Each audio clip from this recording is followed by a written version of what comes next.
مشرق وسطی میں کشیدہ صورتحال۔ امریکہ نے مشرق وسطی کے 12 سے زائد ممالک سے اپنے شہریوں کو فوری انخلاء کی ہدایت جاری کر دی ہے۔ اسرائیل، غزہ، مقبوضہ مغربی کنارے، بحرین، مصر، ایران، عراق، سعودی عرب، شام، UAE، یمن سے امریکی شہریوں کو نکلنے کی ہدایات جاری کر دی گئیں۔ امریکی محکمہ خارجہ کے مطابق امریکی شہری تجارتی ذرائع استعمال کرتے ہوئے انخلاء کریں۔ خلیجی ممالک کی امریکہ سے شراکت داری انتہائی قریبی اور گہرے تعلقات ہے۔ خلیجی ملک امریکہ کے دوست ہیں اور اس صدمے میں ہیں کہ خلیجی ممالک کبھی بھی امریکہ کے لیے خطرہ نہیں۔ معروف امریکی صحافی کی CNN سے گفتگو، کہا کہ اسرائیل 2 دنوں سے تباہی کے منصوبے پر عمل پیرا ہے۔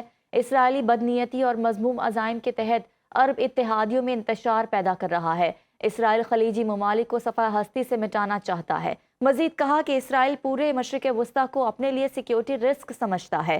اسرائیل صرف ایران نہیں بلکہ قطر، UAE، کویت، سعودی عرب، بحرین، عمان کو بھی تباہ کرنا چاہتا ہے۔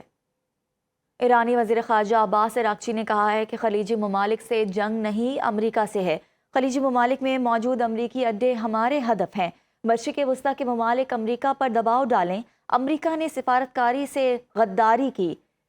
مذاکرات کے باوجود امریکہ اور اسرائیل کے فضائی حملے، ہم ہمسائے ممالک نہیں، امریکی فوجی اڈوں کو نشانہ بنا رہے ہیں۔ ہوٹلوں میں پناہ لینے سے امریکی فوجی محفوظ نہیں رہیں گے۔ ایرانی وزیر خارجہ عباس عراقچی کا اسرائیلی حملے میں شہید اسکول کی بچیوں کی قبروں کی تصویر پر پوسٹ کرتے ہوئے پیغام، کہا کہ یہ ان 160 سے زائد معصوم بچیوں کی قبریں ہیں جو امریکی اسرائیلی بمباری میں ماری گئی تھیں۔ ان بچیوں کے جسم کے ٹکڑے ٹکڑے کر دیے گئے۔ مزید کہا کہ غزہ سے مناب تک بے گناہوں کو سرد مہری سے قتل کیا گیا۔ ہم موجودہ جنگ کو علاقائی جنگ نہیں سمجھتے۔ امریکہ کے ساتھ جنگ کے اثرات خطے تک پھیلے ہیں۔ ایران ماہانہ 100 میزائل بنا رہا ہے۔ ایران کو کسی صورت جوہری ہتھیار حاصل نہیں کرنے دیں گے۔ ایران پر پہلے حملے میں بڑے پیمانے پر اموات ہوئیں۔ امریکی وزیر خارجہ مارکو روبیو کی میڈیا سے گفتگو، کہا کہ ایران ایسی جگہ کو نشانہ بنا رہا ہے جس کا جنگ سے تعلق نہیں۔ ایران ایئرپورٹس، ہوٹلوں، سفارتخانوں پر حملے کر رہا ہے۔ ایران سفارتخانوں کو بھی نقصان پہنچا رہا ہے۔ ایران جیسے ملک کے پاس میزائل ٹیکنالوجی نہیں ہونی چاہیے۔ ایران کمزور ہو چکا ہے، اگر اس کو مزید وقت دیا تو مضبوط ہوگا۔ مزید کہا کہ موجودہ ایرانی رژیم انسانیت کے خاتمے کی سوچ پر چل رہی ہے۔ امریکہ نے جان بوجھ کر کسی اسکول کو نشانہ نہیں بنایا۔ قطر کا دارالحکومت دوحہ ایک مرتبہ پھر دھماکوں سے گونج اٹھا۔ عرب میڈیا کے مطابق قطر کے مختلف علاقوں میں دھماکوں کی آوازیں سنی گئیں، جس کے بعد ہائی الرٹ جاری کر دیا گیا۔ دوسری جانب ایرانی فوج نے امریکی فوج کے مزید 7 ڈرونز مار گرانے کا بھی دعویٰ کر دیا۔ قطر کی مسلح افواج ہر بیرونی خطرے کا بھرپور جواب دینے کے لیے مکمل صلاحیتوں سے لیس ہے۔ وزارت دفاع نے اب تک ایرانی حملوں کی تفصیلی رپورٹ جاری کر دی۔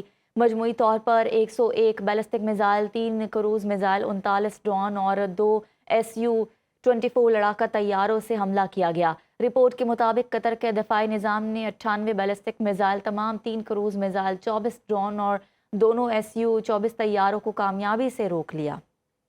ایران کے سپریم لیڈر آیت اللہ خامنائی کو کیسے نشانہ بنایا گیا؟ مزید تفصیلات سامنے آ گئی ہیں۔